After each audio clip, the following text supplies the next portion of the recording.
All right, guys, we back at it again for the first time of 2020. This is Michael, a.k.a. Sage Mode Michael.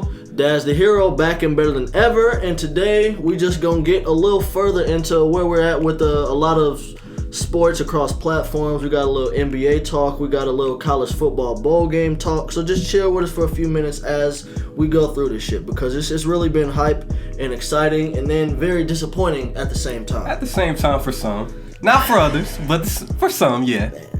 To start it off, man. Go ahead. Your boys, they took care of business. Yes, my favorite team is the Oregon Ducks, and we played Wisconsin in the Rose Bowl. It was a beautiful New Year's Day. Beautiful New Year's Day. Beautiful night in Pasadena. Popping pistols up in Pasadena. Beautiful day up in Pasadena. And we took care of the Wisconsin Badgers, Big Ten. That's your conference, Mr. Ohio State. Very evenly matched teams. They were both balanced, but I think that y'all had a little bit more speed on the edge. And even at the quarterback position, that kind of came to bite them in the butt. Justin Herbert, 3 rushing touchdowns. That's pretty prime in time for the NFL draft. Yeah, Don't I feel you think, like buddy? that was really the only thing left I think he had to show, because, I mean, back to last year, he was almost going to be the first overall pick. Right, he had the arm, knew he had the skill set. He just had to put it all together. Mm-hmm. Yeah. And he definitely put all of his skill sets on display. And I'd say he did that quite a bit better than my squad's quarterback, the sophomore Justin Fields, with my Ohio State Buckeyes, man. Buckeyes. I mean, it was a great game, and I feel personally like it's the best college football playoff game ever. But at the same time, there's no way you can tell me Ohio State was not robbed. It's just a matter of opinion, bro. You might say robbed. Some might other say y'all had plenty of chances to piece it together after all of those mistakes. You cannot give Trevor Lawrence extra possessions, though. And that's what they did with that targeting call when he got sacked. When it was going to be 4th and 13. Yeah. It was going to be 4th and 13. And not only was it targeting, but they ejected our best safety, who ended up being out for the rest of the game. And what did Trevor Lawrence do a few minutes later? He hightailed it up the seam that Sean Wade would be on. For how many yards? 67 yards. 67 rushes. Ask me, a 67-yard run is on more than just a safety, but okay, we can go ahead. Hey, man, he's the fastest player on our defense. I really feel like he would have stood a chance. But lo and behold, we took an L. An L is an L. And you know who else took an L, of course? Your boy,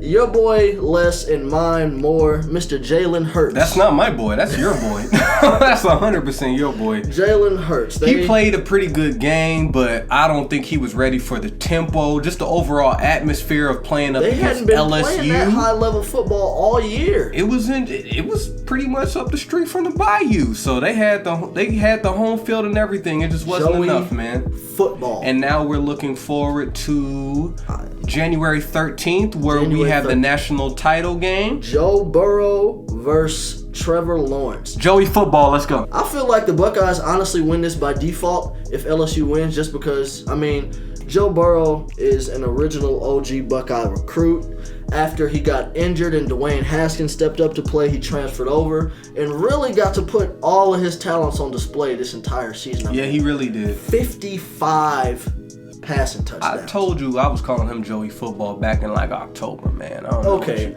I knew he was going to be good, but I didn't recognize how talented that receiving core was at the same time. Between Terrace Marshall, Justin Jefferson, and who else? Jamar. Chase the money.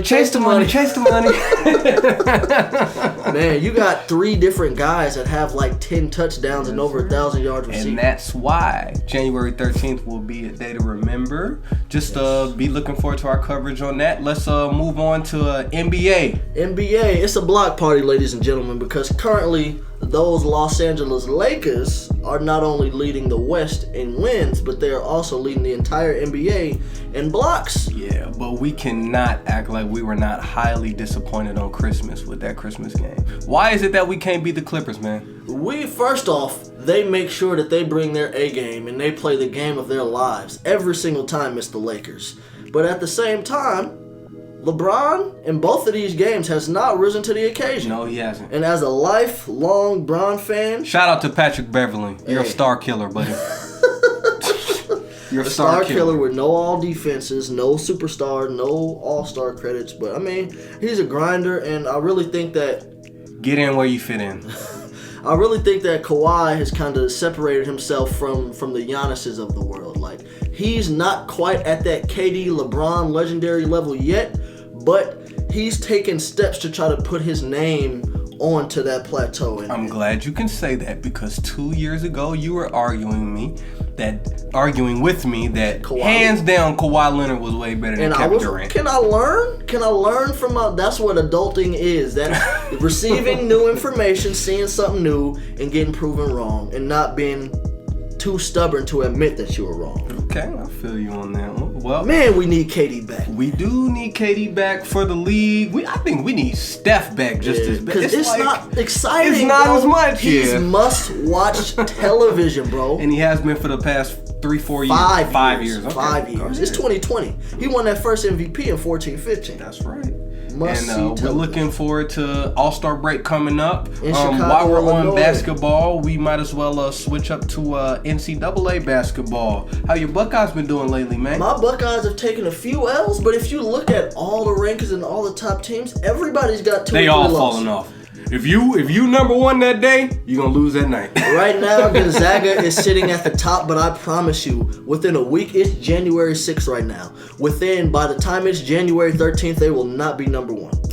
Possibly. My Oregon Ducks are doing pretty good. We were currently at number 4, but we suffered a pretty bad loss to Colorado, the Buffaloes. God. My Buckeyes just lost to Wisconsin and West Virginia within a week. So we dropped from number 2 and number 5 all the way back to 11. So y'all lost before conference games started? Hey man, it's rough out here. There's no real great teams. I feel like a lot of teams are good, and it's so early into conference play that nobody's gotten the opportunity to separate themselves. Well, it's getting to that point, because once January hits, it's about time to get moving. Conference play. My team, we finally got it. Dante and Folly Dante back in the rotation. Very impressive senior freshman. True freshman. True freshman. He's pretty good. He needs to work on his foul troubles, but we'll get to that in another video or whatever. What is your predictions for March Madness? I know you got some madness planned. What you got for March Madness? For right now, I honestly have my Ohio State Buckeyes in the Final Four.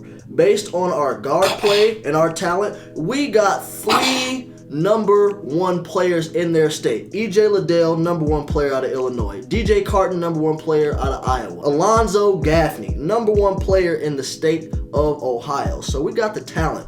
We just needed to put it together. Holtman has a great system, but that young talent fully needs to mesh, and I really think that those guys. You think y'all will make the Final Four? Oh. We will make the Final Four. You know that you'll. Yes, okay. yes. Okay. We had a team without arguably a lottery pick last year, and we still made it to the Sweet 16. This year, we got the same guys coming back. Peyton Pritchard as an actual senior, averaging 18 points a game. He's coming in strong. He can dribble, drive like no other. I'll definitely put him up there with and top our 5 zone or defense, the meanest in the league. Pretty impeccable. I'd say it's definitely beyond what Syracuse is doing right now, just because they don't have the talent at this point. But between Peyton and the guy who went to Anthony Mathis, the guy he went to high school with, C.J. Walker, they have a lot of length. Outside of Pritchard, they got length across the board in the backcourt. Yes, sir. And off the bench, we've had C.J. Walker coming off the bench. Mr. C.J. Walker. Mr. C.J. Splash, Mr. C.J. Dunk, Mr. Now, C.J. Dunk and Dip. He should have been starting. Nah,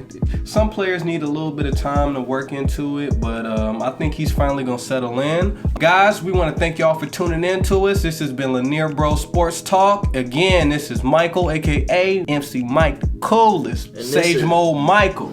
And this is Daz Bones. You know the lotus always blooms twice. Go Cowboys. We got Mark McCarthy as the new coach.